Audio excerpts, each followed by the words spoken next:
Bom dia, tudo bem aí com vocês?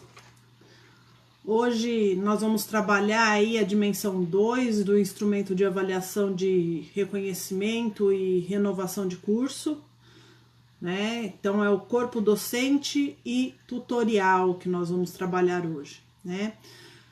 Primeiramente, antes de dar início, eu queria pedir desculpas por sábado passado, eu e a professora Érica não conseguimos nos conectar aí com vocês, mas assim que a professora Érica tiver uma folga, ela vai estar me avisando para que a gente possa retomar aquele vídeo sobre extensão, tá? Pensando aí agora nesse instrumento de avaliação, então nós já falamos sobre a dimensão 1, né, que ela tem um peso 30, é um peso importante e que em nenhum dos indicadores nós devemos tirar menos que 3, correto? Principalmente no indicador 4 e 5, que é o indicador da estrutura curricular e o indicador do conteúdo curricular. Todos anotaram, lembraram disso, só para a gente tá fazendo uma breve revisão do que a gente já viu nas duas outras lives que nós fizemos com relação à dimensão 1, que é a organização didático-pedagógica. Bom, vamos trabalhar então na dimensão 2, que é a dimensão do corpo docente e tutorial, tá bom? Ela tem um peso maior que as outras, então ela tem um peso 40. Então, ela vale 40% da nossa nota. Se a 1 pesa 30, a 2 pesa 40 e a 3, que é a infraestrutura, pesa 30, essa dimensão não é que ela é a mais importante, não é isso, mas ela tem um peso maior, então nós precisamos tomar o máximo cuidado, como nas demais também, tá? Nós temos que prestar muita atenção nos indicadores dessa dimensão. Por quê? Eles são indicadores que eles são meio confusos e nós vamos perceber isso durante a nossa live hoje, tá? E eles se repetem muito, então às vezes um repete o outro e nós temos que trabalhar prestando muita atenção nesses indicadores. Mas antes de entrar no indicador, vamos falar da pasta do docente. É muito importante a pasta do docente. Primeiramente, nós temos que ter uma pasta docente que é o RH que guarda com contratos de prazo determinado, prazo indeterminado, atestado que o professor tira ou o coordenador. Esta é uma pasta, ok? Nós temos que ter outra pasta acadêmica.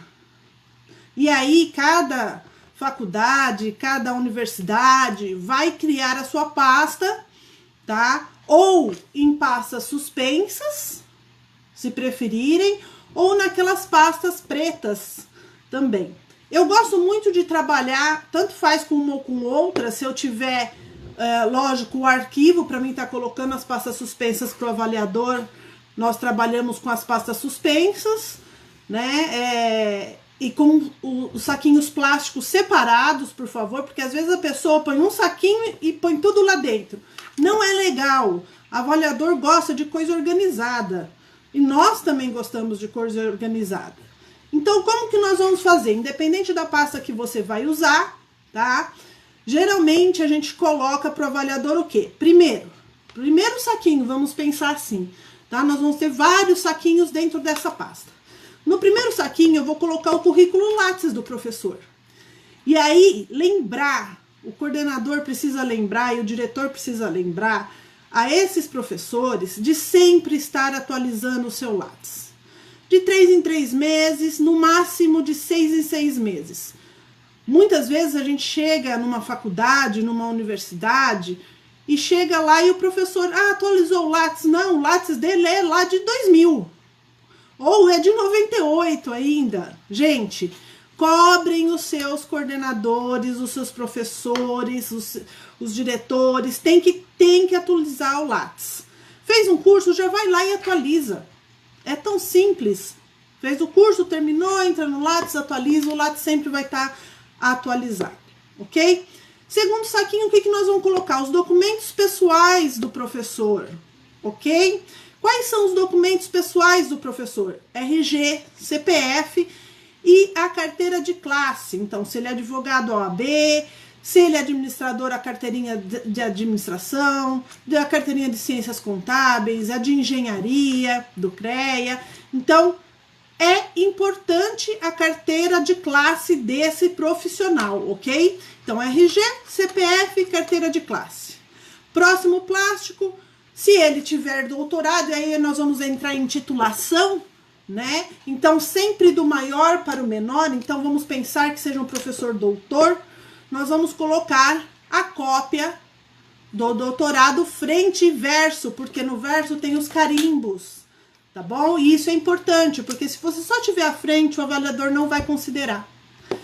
Próximo plástico, a do mestrado, frente e verso, e da especialização, frente e verso. A especialização, gente, tem um detalhe importante. Ela tem que estar com o histórico escolar junto, tá bom? Muitas pós-graduações, o que ela faz? Ela faz o certificado na frente e no verso ela põe o histórico. Vale, legal. Mas tem faculdades que elas colocam a pós, frente e verso e não colocam o histórico. Então tem que estar a parte junto no mesmo saquinho, o histórico escolar da especialização. Não esqueçam disso, ok?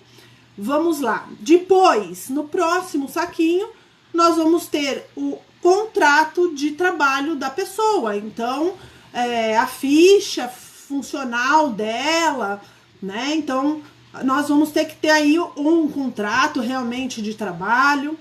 E na próxima, a carteira de trabalho. Ah, mas professora, o que eu tiro da carteira de trabalho? Tira desde o começo até o fim, tá? Tira tudo, sabe por quê? Porque nós vamos usar em vários requisitos, coisas que nós vamos precisar. Muitas vezes a gente tira só daquela parte que tem a foto e do registro que nós temos na faculdade, né? Não, tire tudo, porque eles querem ver se nós atualizamos contribuição sindical, se nós atualizamos salário, se nós atualizamos férias. Então, nós precisamos ter aí a carteira de trabalho inteira. Tirem cópia de tudo, tudo bem? Bom, e a produção científica, lógico, dos 3 últimos anos. Esse é o último requisito que nós vamos falar no corpo docente. Nós temos 16 indicadores para comentar hoje. E esse é o último indicador, tá? Então, a produção científica dos 3 últimos anos deste professor.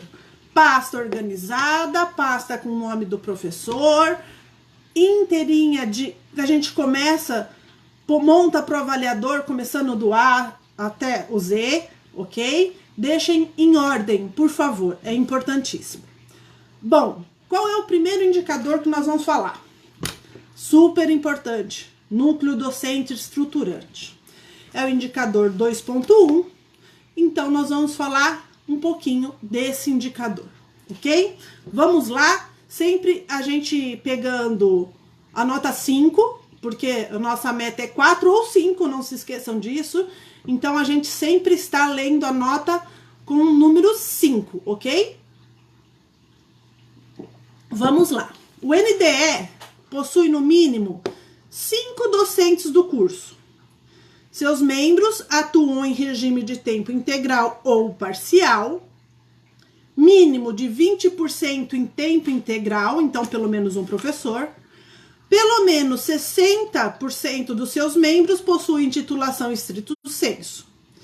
Tem o coordenador do curso como integrante, atua no acompanhamento, na consolidação e na atualização do PPC, realizando estudos e atualização periódica, verificando o impacto dos sistemas de avaliação de aprendizagem na formação do estudante e analisando a adequação do perfil do egresso.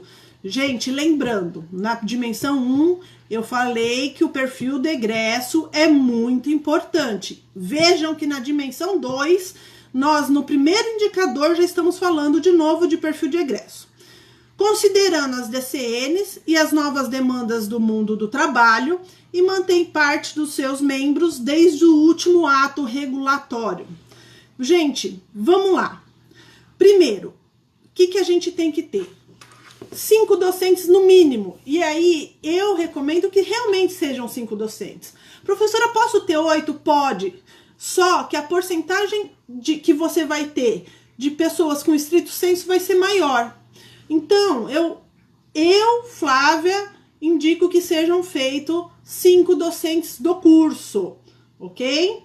Então, pelo menos em tempo integral, pensando que nós estamos falando em 5, ok? Pelo menos em tempo integral, que é 20%, tá? E os outros tempo parcial. Eu posso ter horista no NDE? Não, você não pode ter horista no NDE. Lembre-se disso, você não pode ter horista no NDE, tá bom? 60% possuem titulação estrito sensu. Então, eu preciso ter pelo menos 3 professores, mestres e doutores. E 2 especialistas. Lógico que se eu tiver os 5 mestres e doutores, melhor, mas muitas vezes a gente não tem. Por quê? O ideal do núcleo docente estruturante é que que a gente tenha docentes do curso. Então vamos lá. Qual é o curso? O curso é Direito. Então o ideal é que eu tenha 5 professores graduados em Direito. Ai, professora, isso é muito difícil de acontecer, tem cursos que a gente não consegue. Ok, mas vejam a aderência, tá? Porque se eu tiver 5 formados no curso, 5 professores que têm graduação em Direito no curso de Direito, com mestrado e doutorado, nossa, muito bom. Às vezes a gente põe um especialista também, a gente pode pôr até 2 especialistas, né? Então, observem isso. O presidente do NDE é o coordenador do curso. O coordenador do curso, ele tem que fazer parte do NDE, tá bom? Então, o que nós precisamos ter para que a gente mostre para o MEC esse indicador? Primeiro, um regulamento do NDE, tá? Aprovado pelo próprio NDE e pelo colegiado e pelo consul, lógico. Atas de reunião, gente.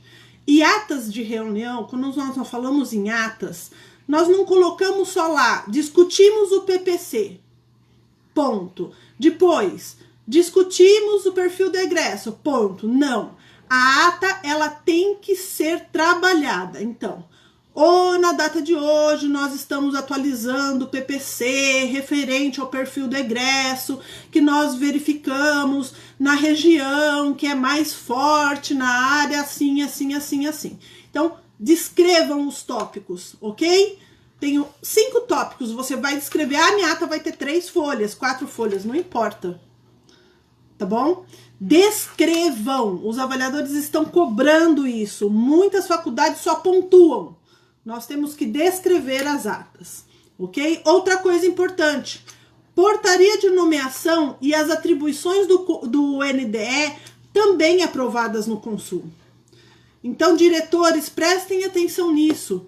Quando for fazer a ata, tem que estar aprovada a portaria e as atribuições do NDE, elas têm que estar aprovadas em ata de conselho superior, ok?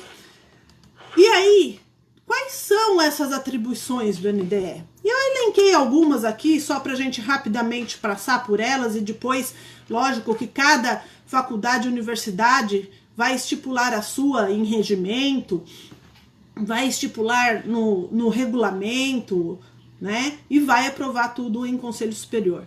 Primeira coisa, gente, zelar pelo projeto pedagógico de curso, né? Sempre estando atualizando, fazendo atualizações periódicas, verificando as diretrizes curriculares. Muitas diretrizes mudaram agora em 2018 e 2019.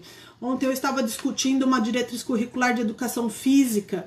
Prestem atenção quem tem educação física. Tem uma diretriz de 18 de dezembro de 2018. Então mudou muita coisa e ela tem até agora dezembro para ser implantada, né? Então a gente precisa ficar de olho na diretriz para a gente sempre poder estar atualizando o nosso PPC, né? Outra coisa, o que o NDE, outra atribuição, o que tem? Consolidar o perfil do egresso. Qual é o perfil do egresso que eu quero para o meu curso? Lá na frente, quando o meu formando estiver saindo para o mercado de trabalho, eu vou precisar saber se o perfil do egresso que a gente colocou no PPC, ele se cumpriu, tá bom? Sempre que necessário também é a atribuição do NDE reestruturar a matriz curricular do curso, como estou falando de educação física agora, que eu mencionei educação física, porque ontem eu estava lendo a diretriz, né? Então, é necessário alterar a matriz curricular? Então, NDE, vamos lá, obrigação sua, para aprovação no colegiado e depois no Conselho Superior, né? Então, verificar também, supervisionar também as formas que a gente pode melhorar o curso. Quais são as melhorias que eu posso ter com base na CPA? Olha a CPA aí de novo, gente. CPA super importante, porque nós vamos ter o relatório da CPA. Onde que eu estou pecando no meu curso e o que eu posso melhorar? A atribuição do NDE.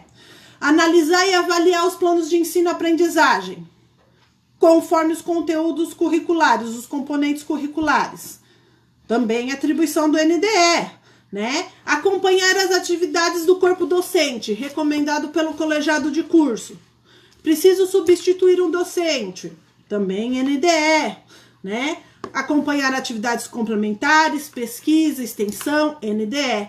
E, lógico, que zelar pelas diretrizes curriculares do curso, tá bom? Então, só repassando, mínimo de 5, 1 sendo o coordenador, 4 professores atuantes no curso, de preferência com graduação no curso que nós estamos fazendo, tá? Nós temos também que ter um integral e os outros todos 4 parciais, não esqueçam disso, tá? E lembrando, gente, uma coisa importante, mas é difícil. Eu sei que é difícil, mas se a gente conseguir fazer, é o ideal, ok? Os docentes que constituem um NDE devem atuar desde o último ato regulatório. O professor sai, pede demissão, a gente tem que demitir, a gente troca, mas tentem, pelo menos, ter 60% daqueles professores antigos. Lá, não é professores antigos, não é isso, gente, desculpa, mas é aqueles professores que começaram com o curso, né? Lógico que eu sei que existem 1000 dificuldades, mas se a gente conseguir, ponto para nós, ok? Então, vamos para o item 2. NDE esclarecido, se tiverem perguntas, mandem, depois eu vou respondendo, ok? Equipe multidisciplinar. E quando eu preciso de equipe multidisciplinar? Quando o curso é 100% em EAD, ou tem os 20% ou 40% em AD na matriz, ok? Então, vamos ver lá a nota 5. Vamos ver o que fala de equipe multidisciplinar na nota 5. A equipe multidisciplinar, estabelecida em consonância com o PPC, então ela vai estar lá no PPC, não esqueçam. É constituída por profissionais de diferentes áreas do conhecimento. É responsável pela concepção, produção e disseminação de tecnologias, metodologias e os recursos educacionais para educação à distância. E possui plano de ação documentado e implementado, e processos de trabalho formalizados. O que é isso, gente? Essa equipe multidisciplinar é a equipe que vai estar lá na faculdade, na universidade, e que vai dar apoio, tá, a esse EAD, 100%, 20% ou 40%. Professora, como que eu escolho os membros dessa equipe multidisciplinar? Eu gosto muito de trabalhar da seguinte forma. Eu também escolho 5 membros, tá? Lógico que em faculdade é muito mais fácil, porque faculdade é um pouquinho menor, então a gente consegue visualizar melhor quem entende mais do EAD, né? Mas geralmente o EAD, ele tem uma formação dele, então o que eu escolho? Eu escolho um coordenador que toma conta do EAD, tá? Então, existe um coordenador de EAD, 100%, 20% ou 40%. Então, desses 5 membros, eu coloco o primeiro como sendo essa pessoa que toma conta desse EAD, tá? Ele trabalha com AVA, ele também desenvolve trabalhos dentro do AVA. Então, esse coordenador, vamos chamar de coordenador de EAD, ok? Depois, eu coloco o técnico, o TI, técnico de informática. Por quê?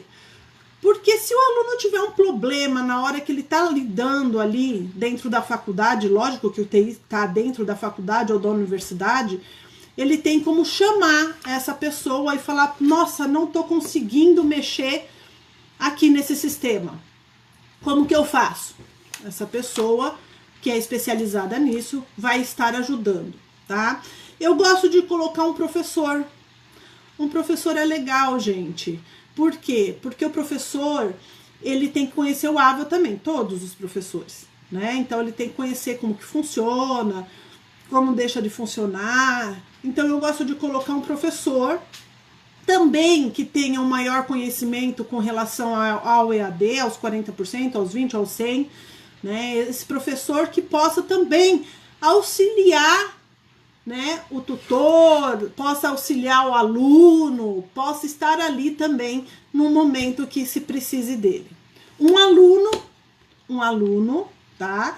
De qualquer curso, que vocês também tenham conhecimento, que pode ser um representante, às vezes a gente percebe que muitos alunos se sobressaem, né, e possam estar lá falando para esse professor ou para esse coordenador lá do EAD, olha, nós estamos com dificuldade nisso, o fórum não está funcionando, olha, está acontecendo isso no AVA, então esse aluno vai fazer essa forma, né? E eu, geralmente, se a faculdade puder, né, a universidade puder, deixar também um tutor presencial, tá? Um tutor presencial que pode aí também ser um coordenador do curso, de algum outro curso que também tem experiência nessa parte de educação à distância, tá?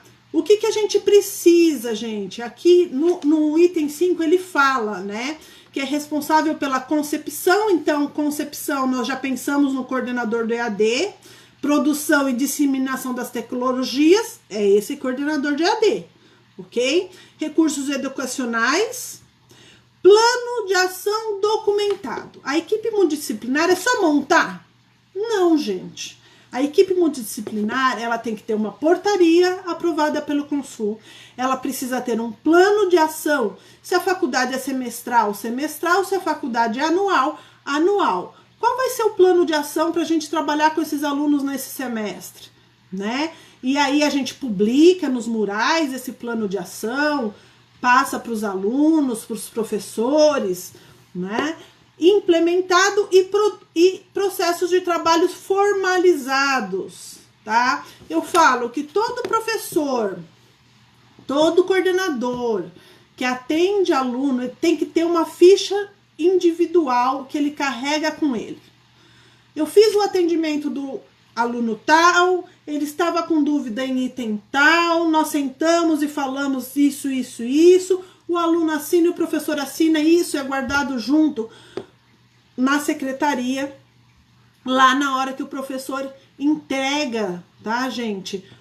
As pastas com notas e faltas, que é o que imprime do sistema, porque hoje já tá tudo no sistema, né? Então imprime. Então, essas fichas de atendimento, elas têm que estar dentro dessa pasta que o professor vai entregar, ok? Então, é essa forma, tá? Tem que estar também aprovado no Consul, essa equipe multidisciplinar, não esqueçam, e descrita no PPC.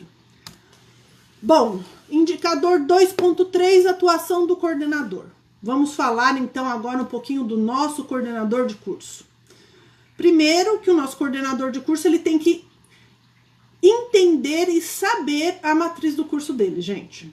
Ai, Flávia, mas é lógico que ele sabe. Não, eu já vi muita gente que não soube defender a própria matriz, tá? E a matriz é uma coisa que lá no indicador 1.4, se eu tirar menos que 3, eu vou ter problema. Então, o coordenador, ele precisa, primeiramente, entender a matriz dele.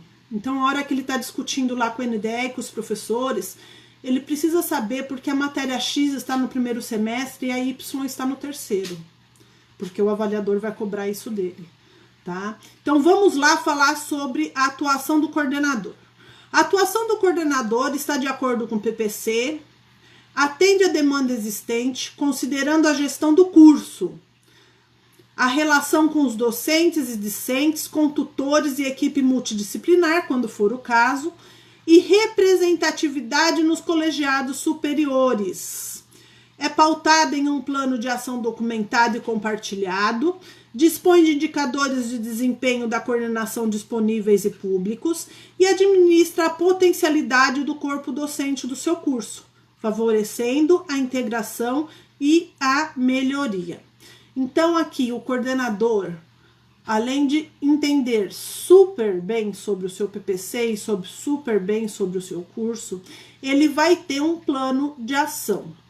O que ele vai colocar lá no plano de ação? O que eu, Flávia, pretendo para o meu curso no semestre 2022? O que eu pretendo fazer? Como que eu vou trabalhar? Como vão ser as avaliações? Então, eu preciso pôr tudo isso no meu plano de ação, ok? Então, eu vou trabalhar XYZ com os alunos do segundo termo, no terceiro termo nós vamos trabalhar tal coisa, nós vamos trabalhar e discutir meio ambiente. Então, o coordenador ele tem que pegar a matriz dele, ver quais são os semestres que ele tem e desenvolver esse plano de ação, ok? Esse plano de ação tem que ser publicado, então, mural, tem que ser amplamente divulgado, assinado pelo coordenador, tá? Lembrando que precisa ter relatórios posteriores a esse plano de ação. Porque não adianta fazer o plano de ação. Eu fiz o plano de ação e deixo o plano de ação lá, ok? Mas e aí? Terminou o semestre? O que eu fiz? Eu, Flávia, enquanto coordenador, o que eu fiz daquele plano de ação? Será que eu fiz alguma coisa do que eu coloquei lá? Fiz? Ótimo! Vamos fazer os relatórios, vamos anexar ao plano de ação e vamos entregar para o nosso diretor. Olha, diretor, nós cumprimos o plano de ação. Ou não, nós cumprimos parcialmente, porque foi impossível fazer esse curso de extensão aqui, mas nós vamos nos programar para o próximo semestre, né? Então, nós temos que ter esse relatório final de semestre entregue para o nosso diretor. Outra coisa que é importante também para a nota 5, nós termos aí uma agenda de atendimento de aluno e professor. Nossa, mas como que eu vou mostrar isso para o avaliador? Primeiro, todo semestre o coordenador tem que fazer, lógico, os horários de atendimento. Então ele põe lá segunda, terça, quarta, quinta e sexta e põe os horários que ele atende aluno, horário que ele atende professor, horário que ele dá aula. Isso tem que ser vistado e tem que ser vistado pelo diretor, pelo coordenador, publicado em mural, na porta da coordenação também, e sempre isso deve estar guardado e sempre deve estar também no plano de ação do coordenador. Não esqueçam disso. Isso tem que estar no plano de ação do coordenador, né? Então, a gente vai ter que trabalhar essa coordenação. Ela tem que conseguir amplamente atender aos professores, aos alunos, e aí ela também aqui no item 5 dispõe de indicadores de desempenho da coordenação. E vejam, gente, quando a gente fala que dispõe de indicadores de desempenho da coordenação disponíveis e públicos, nós estamos falando de CPA também, tá? Então, por isso que a CPA também envolve todos os indicadores. Ela é importante para isso. Então, como o meu coordenador foi avaliado na CPA? Nós temos que ter esses indicadores aí também disponíveis e públicos. Administra a potencialidade do corpo docente do seu curso, então ele verifica também como está sendo, né, a atuação desses professores. Eu passei uma faculdade, a coordenação fazia isso semestral. Ela tinha CPA, lógico, mas ela mesma desenvolvia algumas perguntas e passava para os alunos na sala. Lógico que nenhum se identificava e depois ela recolhia e ela conseguia ter aí a avaliação desses professores. É só uma ideia que eu vi numa faculdade, não quer dizer que ninguém precisa fazer, não é isso, cada um faz de uma forma que acha melhor, ok? Então, atuação do coordenador. Bom, regime de trabalho do coordenador de curso. É o indicador 2.4, tá? Então, o regime de trabalho do coordenador é de tempo integral e permite o atendimento da demanda existente, considerando a gestão do curso, a relação com os docentes, discentes, tutores e equipe multidisciplinar, quando for o caso, e a representatividade nos colegiados superiores, por meio de um plano de ação documentado e compartilhado, com indicadores disponíveis e públicos, com relação ao desempenho da coordenação e proporciona a administração da potencialidade do corpo docente do curso, favorecendo a integração e a melhoria contínua. Perceberam que foi quase uma repetição do anterior? É isso que eu estou falando. Então, a gente precisa ler e reler os indicadores, ok? Aqui fala representatividade nos colegiados superiores. Por quê? Porque o coordenador ele participa do NDE, ele participa do colegiado de curso e ele também participa do Consul. Ele tem que participar desses colegiados que nós temos dentro da faculdade e da universidade, tá? E aqui fala de tempo integral. Ah, professora, mas ele trabalha ele trabalha na escola do estado também. Então, nós vamos para o item 3, que lá fala parcial ou integral. Claro que a gente não vai conseguir a nota 5, mas vamos trabalhar com a 3, tá? Que é parcial ou integral. Lembrando que o horário desse professor tem que englobar esses 3, mais atendimento a aluno, mais atendimento a professor, né? E todo o trabalho que ele vai ter de coordenação, ok? Então, vamos para o próximo. Indicador 2.5, corpo docente e titulação. Gente, vejam esse indicador. O que ele fala? Corpo docente e titulação. No instrumento antigo, ele falava assim, olha, se você tiver tantos por cento de mestres e doutores, a nota é tanto. Tantos por cento de doutores, a nota é tanto. Não, aqui não. Aqui ele fala assim, o corpo docente, veja bem, analisa os conteúdos dos componentes curriculares, abordando a sua relevância para a atuação profissional e acadêmica do discente. Fomenta o raciocínio crítico com base em literatura atualizada, para além da bibliografia proposta. Proporciona acesso a conteúdos de pesquisa de ponta, relacionando-os aos objetivos das disciplinas e ao perfil do egresso. Incentiva a produção do conhecimento por meio de grupos de estudo ou de pesquisa e da publicação. Essa é a nota 5. Tá falando alguma coisa de titulação? Não, gente. O que tá falando? Da atuação do nosso corpo docente. Tá falando do plano de ensino e aprendizagem. Da execução das aulas com a coerência com a ementa. A liberdade que o professor tem de pensar e de atualizar as aulas dele. Não está falando de titulação. Então, a gente precisa ler e reler esse indicador, tá? E aqui, é uma coisa bem interessante, eu também estou fazendo alguns cursos que a gente não pode parar. Se a gente parar, a gente se desatualiza e a gente, né, fica para trás. E eu achei muito interessante o que o professor disse, né? Tem aqui, ó, para além da bibliografia proposta, proporciona acesso a conteúdos de pesquisa de ponta.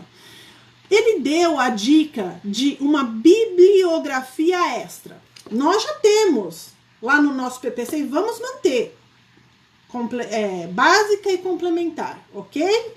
Mas no plano de ensino, aprendizagem desse professor, ele tem básica, complementar e extra. Olha que magnífico, ele tem uma bibliografia extra. E nessa bibliografia ele vai indicar sites livres, artigos de acesso público, vídeos que esse aluno pode assistir, pesquisas de ponta, ele fala conteúdos de pesquisa de ponta, artigos científicos, teses, dissertações abertas. Gente, nós já estamos no 4, já estamos tirando 4. E aí, incentiva a produção do conhecimento por meio de grupos de estudo ou de pesquisa, que gera publicação, gente. Então, Se nós temos lá na nossa faculdade com esse professor, tá? Um grupo de estudos, isso gera publicação, nota 5. Se o professor está em grupos de estudo, e gera publicação, nós estamos na nota 5, tá? Então esse é um dos indicadores que nos confunde, porque ele fala corpo docente titulação e ele fala do quê? Atuação do corpo docente, planos de ensino, bibliografia extra. Pensem nessa bibliografia extra. Eu gostei muito da ideia, tá bom? Vamos para o próximo. 2.6. E aí é o regime de trabalho do corpo docente. Vamos ler a nota 5. O regime de trabalho do corpo docente permite o atendimento integral da demanda existente, considerando a dedicação à docência, o atendimento ao discente, a participação no colegiado, planejamento didático e a preparação e correção das avaliações de aprendizagem, havendo documentação sobre atividades dos professores em registros individuais de atividade docente, utilizados no planejamento e gestão para a melhoria contínua. Primeiro, gente, vocês já viram que eu já falei lá atrás, registros individuais de atividade docente, tá? Então, primeiro, nós temos que ter aí esses atendimentos aos alunos, tá? Registrados, como que eu falei para vocês. O professor, ele tem que ter também a sua agenda de trabalho, porque aqui fala várias coisas. Então, dedicação à docência, então ele tem as horas-aula dele, ele atende aos alunos, a ficha que eu falei para vocês, ele participa do colegiado, o planejamento didático e preparação e correção das avaliações, né? Então, ele precisa ter aí também um plano individual de trabalho dele, tá? Então, o regime de trabalho do corpo docente. Nós temos que ter aí, não fala qual é a porcentagem de parciais integrais, mas a gente já vê pela nota 5 que nós temos que ter mais ou menos uns 60% de professores parciais integrais, porque para cumprir tudo isso, né? Então a gente precisa ter isso daí. E outra coisa, gente, registro. Registrar, o professor fez, ele registra, o professor fez, ele registra, ele fez extensão, ele registra, ele fez iniciação científica, ele registra, dentro do plano de ensino dele, aprendizagem, ele trabalhou alguma coisa diferenciada, ele registra. Então, tem que ter o registro, ok? Não se esqueçam do registro, isso é importantíssimo. Geralmente, nós fazemos uma tabela, tem professores que gostam, os coordenadores gostam de fazer a tabela, né, e deixar pronta isso para o avaliador. Também é legal, olha, eu tenho tantos doutores, tantos mestres, tantos especialistas, esses são parciais, esses são integrais, esses são horistas, né? Então, tem as tabelas também, que depois a gente pode entrar nesses detalhes de tabelas também para a gente poder desenvolver. Bom, 2.7, experiência profissional do docente, e prestem atenção, excluída a experiência no exercício da docência superior. Então, nós vamos contar quanto tempo esse docente tem de profissional. Lembra da carteira que eu pedi lá na pasta de professores, OAB, CREA, de administração, de contato, todos. Então, nós vamos contar essa experiência fora a docência superior. Vamos ler aqui. O corpo docente possui experiência profissional no mundo de trabalho, lógico, que permite apresentar exemplos contextualizados com relação a problemas práticos, de aplicação da teoria ministrada em diferentes unidades curriculares, em relação ao fazer profissional, atualizar-se com relação à interação, conteúdo e prática, promover a compreensão da aplicação da interdisciplinariedade no contexto laboral e analisar as competências previstas no PPC, considerando o conteúdo abordado e a profissão. Então, carteira de trabalho, primeira coisa, carteira de trabalho inteira, por isso que eu pedi inteira, porque nós vamos ter que ir lá, além da carteira profissional, ver desde quando, no curso de direito, vamos pensar assim, ele é advogado, né? Desde quando ele é advogado, A carteira profissional dele, às vezes, ele tem coisas interessantes lá atrás e nós vamos somar tudo, tudo. Não importa o que ele fez, nós vamos somar tudo. Mas vai contar muito, gente, no curso, se ele consegue trazer problemas práticos para os nossos alunos. Então, se ele é advogado e ele dá aula de direito do trabalho, ele vai trazer para os nossos alunos os problemas práticos de direito do trabalho. Lógico que eu não vou atribuir uma aula de direito do trabalho a um professor que nunca trabalhou com direito do trabalho. Trabalha com direito de família, eu vou atribuir a aula para direito do trabalho? Não tem aderência. Então, nós temos que pensar também na aderência desse professor na sua disciplina, ok? Vamos lembrar disso. E ele tem que ter qualidade, aderência e exercício profissional, tá? Ele tem que saber trabalhar interdisciplinarmente. Lembra das aulas que nós tivemos anteriores e nós falamos da interdisciplinariedade e transversalidade? Ele tem que ter essa interdisciplinaridade. Muitas vezes ele dá aula no curso de Direito, de Administração e de Contábeis. Ele consegue fazer essa interdisciplinariedade, né? Ele consegue fazer a interdisciplinaridade entre Direito do Trabalho, Processo do Trabalho e Processo Administrativo. Então, nós precisamos trabalhar com essa interdisciplinariedade também, né? É importante aí ter os trabalhos práticos, trabalhar com vídeos, com banners e agora com as novas tecnologias, N coisas que nós podemos fazer, mas registrar, não podemos esquecer de registrar, né? E aí, na hora que nós estamos elaborando, o NDE está elaborando esse PPC, analisar a competência desses professores, né?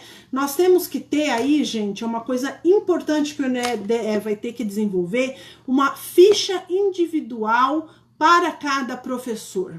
A gente fala que é relatório docente.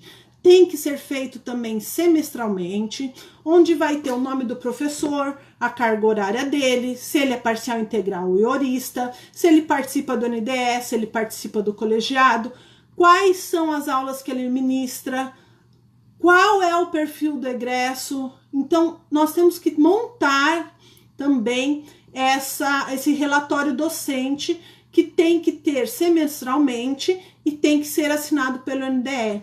Tá? Isso é importante para o professor e para o NDE e para o curso, lógico.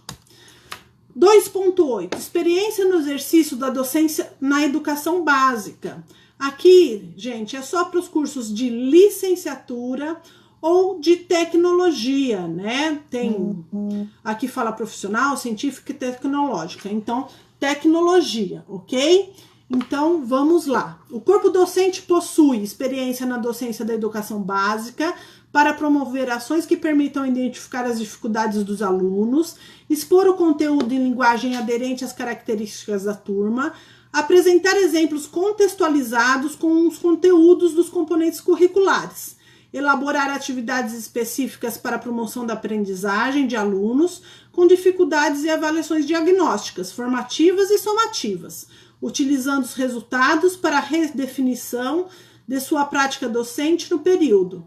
Exerce liderança e é reconhecido pela sua produção. Nesse caso, como nós estamos falando de licenciatura e tecnológicos, lembre-se que vocês têm que ter esses professores formados, então, em licenciatura e em cursos tecnológicos. Ok? A primeira coisa, o professor, ele sempre tem que estar verificando, sempre tem que estar corrigindo as competências dele dentro da sala de aula, né? Ele é um professor de licenciatura ou de tecnologia e ele precisa apresentar exercícios práticos, exemplos práticos, contextualizados sobre aqueles componentes em que eles estão trabalhando naquela disciplina. Tá bom? Então, eles precisam avaliar onde está a dificuldade do aluno e repensar como trabalhar com isso, certo? 2.9. Experiência no exercício da docência superior. Agora, vamos considerar somente a docência superior, tá? E um pouquinho antes da live, eu postei lá no Face também o IQCD, que é o Índice de Qualificação do Corpo Docente, que nós vamos falar já já. Vamos ler primeiro O corpo docente possui experiência na docência superior para promover ações que permitam identificar as dificuldades dos discentes, expor o conteúdo em linguagem aderente às características da turma, apresentar exemplos contextualizados com os conteúdos dos componentes curriculares, elaborar atividades específicas para a promoção de aprendizagem. Vamos ver o que mais aqui. De discentes com dificuldades e avaliações diagnósticas, formativas e somativas, utilizando os resultados para a redefinição de sua prática docente no período. Exerce liderança e é reconhecido pela sua produção. Gente, repetiu-se um pouquinho novamente de tudo que a gente já viu lá atrás. Vocês estão vendo como isso é importante? Então aqui nós também podemos fazer uma tabela, né, falando o nome do professor, se quiser fazer uma tabela única, titulação, depois a gente coloca parcial integral, se ele é parcial integral ourista, se ele é mestre doutor e quantos anos ele tem na docência superior, tá?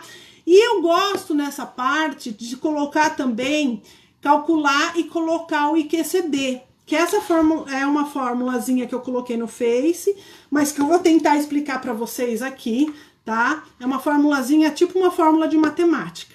Então, nós temos lá, abre parênteses, 5D mais 3M mais 2E mais G, fecha parênteses.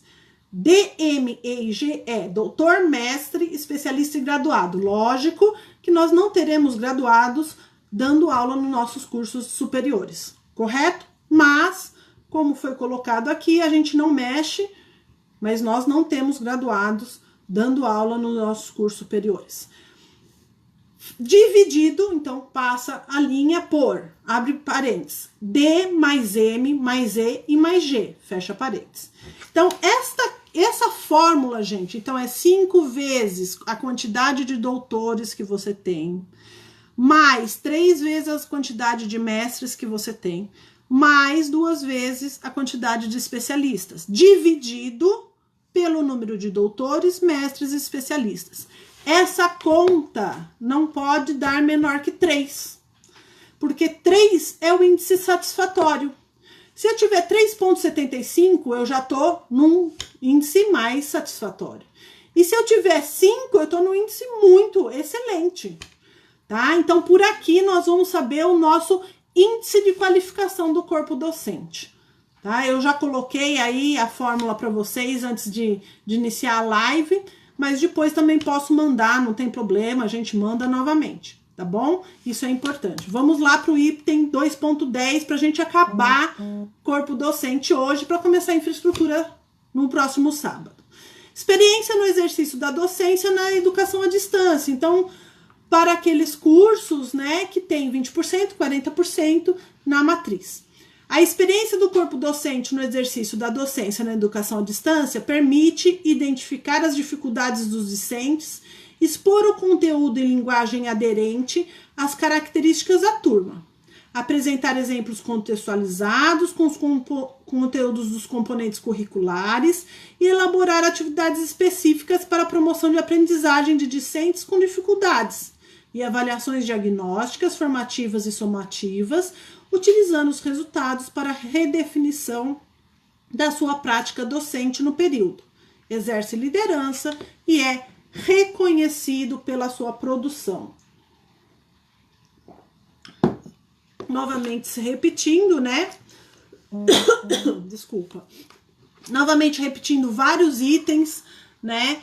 Repetindo vários itens dos indicadores anteriores, tá? Isso é importante a gente verificar. E aí, gente, quando a gente pensa em exercício da docência na educação, tanto a presencial quanto a distância, a gente pensa em mais de 3 anos. Esse instrumento, ele não é claro com relação a isso como outro, mas um professor, um tutor, ele tem que ter mais de 3 anos para ter uma experiência. Uma pessoa que está iniciando agora, ela ainda não tem experiência no exercício da docência no ensino superior, seja EAD ou seja presencial. E a gente não pode dar chance para esse professor inicial, lógico, a gente deve dar, mas não em cima de uma avaliação, tá? Então, se o seu curso vai passar por avaliação, não é o momento da gente colocar esses professores, né, iniciantes. Nós temos que ter professores que tenham experiência na docência. E aqui, na docência à distância, da mesma forma que nós falamos na presencial, com exemplos contextualizados, com aderência à disciplina, tá? Com aderência ao curso. Então, nós precisamos desses resultados. Que tenha liderança e reconhecido pela sua produção. Nós sabemos que o nosso calcanhar de Aquiles é a produção, gente. Então, tem faculdades que montam livros com artigos dos próprios professores. Convidem os professores do EAD, convidem os tutores a participarem, né? Tem faculdades que têm revistas. Muitas delas têm revistas eletrônicas. Vamos mandar nossos artigos para que sejam publicados. Eles passam por banca, lógico, são avaliados. Mas vamos mandar nossos artigos para serem publicados. Produção é importante, gente, tá? Em todos os requisitos que nós lemos.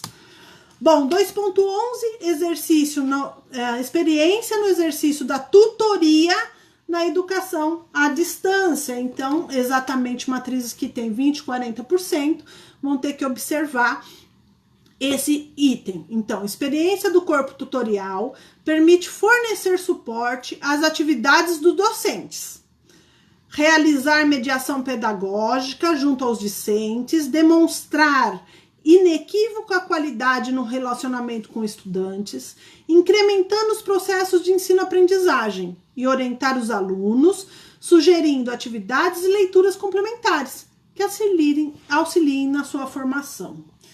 Então, aqui, gente, esse tutor, nós já falamos também na primeira ou segunda aula de tutores, ele tem que estar mediado, ele tem que conseguir fazer essa mediação com os alunos, ele tem que estar conectado com esses alunos, ele tem que trazer elementos novos para esses alunos, leituras complementares, além daquelas que já estão lá no AVA.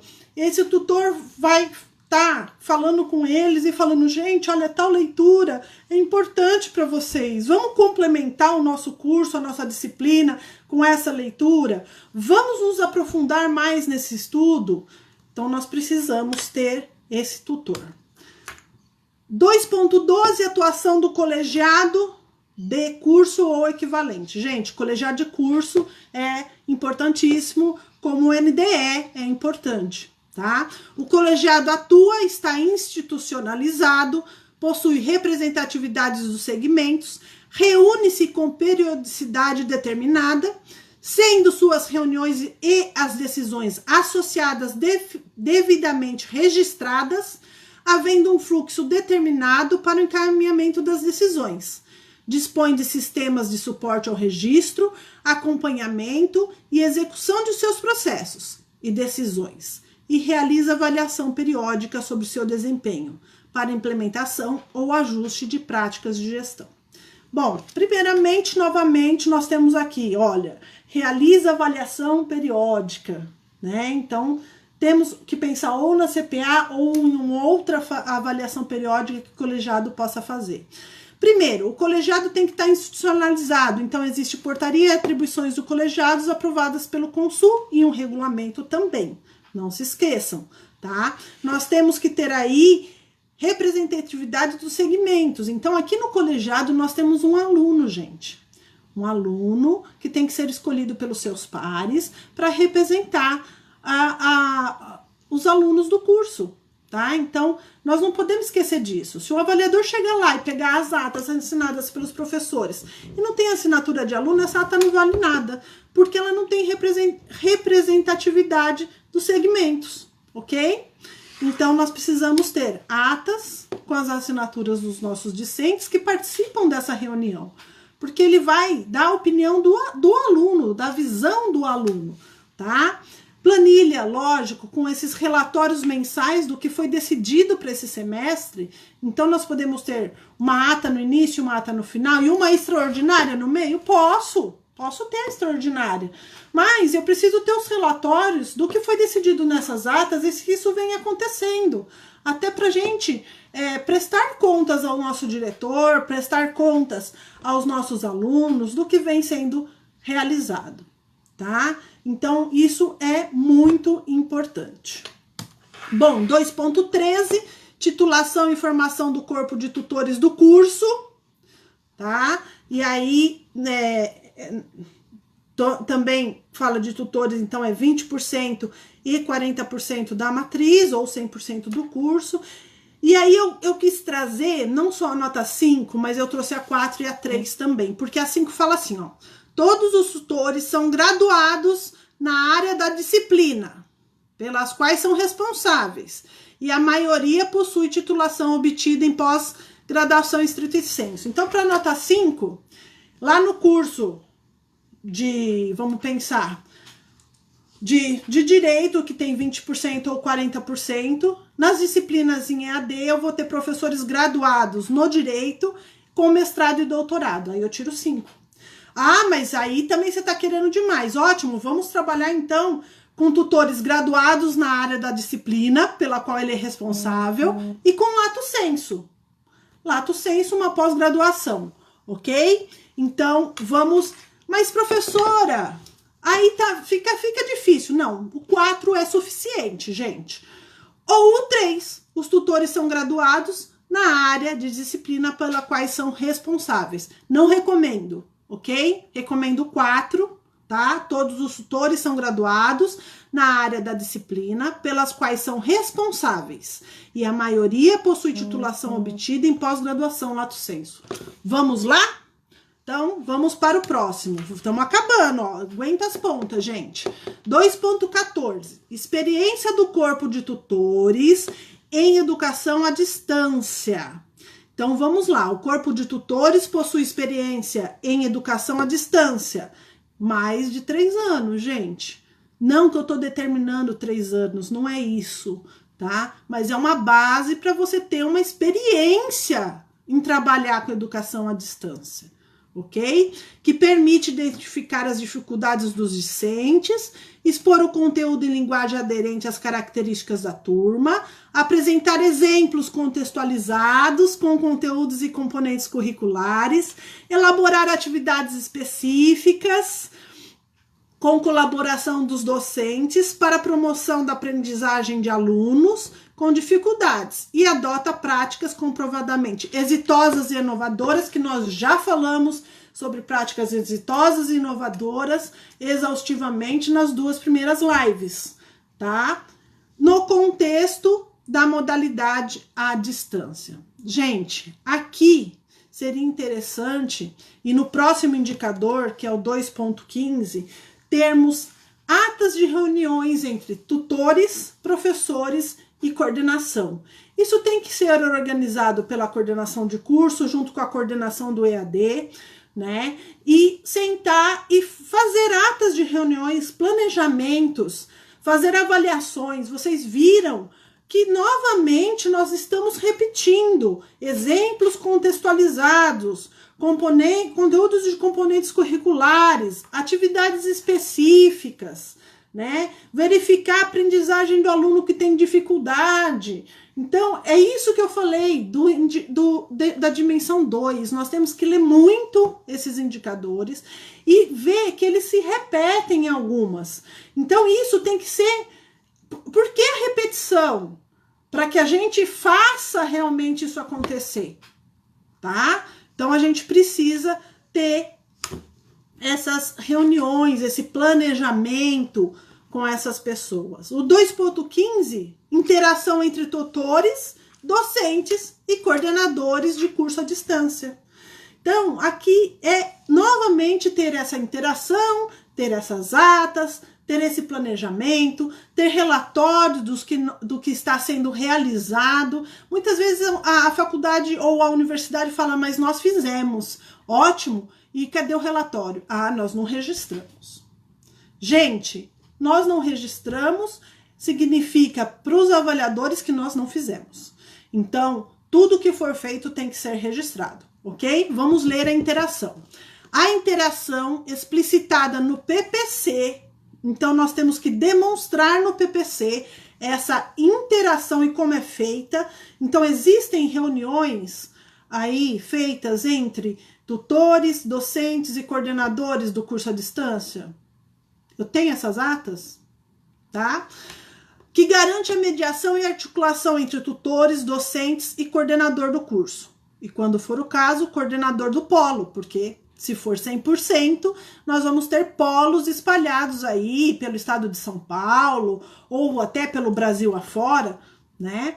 Há planejamento devidamente documentado. Veja, falei do planejamento. Então aqui, ó, há planejamento devidamente documentado de interação para encaminhamento de questões do curso e são realizadas avaliações periódicas, gente, novamente, CPA. São realizadas avaliações periódicas para identificação de problemas ou incremento na interação entre os interlocutores. Ah, mas a minha CPA na minha faculdade ou na minha universidade é separada. Bom, tudo bem, então me mostre a CPA que nós temos do EAD. A avaliadora já falou isso para mim também. Né? Então, me mostre aí como que é feita essa avaliação periódica de vocês no EAD. Vamos fazer, temos que ter. Ou temos a CPA englobando tudo, ou temos uma CPA para o presencial e uma CPA para o EAD, que não é ideal, tá? Porque são só modalidades de ensino diferentes, mas está tudo embaixo do eixo acadêmico, então são só modalidades de ensino diferentes, só isso. Todo mundo pensa, nossa, o EAD é coisa de outro mundo. Não, gente, ela é irmã do presencial, modalidade de ensino igual, embaixo do acadêmico, ok? E só modalidade de ensino diferente, presencial e EAD. Tá? Nós temos que nos acostumar com isso. O EAD, todo mundo sabe que, principalmente depois dessa pandemia aí, ele vai explodir, já explodiu, já está explodindo, né? Nós já estamos fazendo isso. Eu na minha casa, você na sua, tá? Estamos aprendendo a lidar com isso.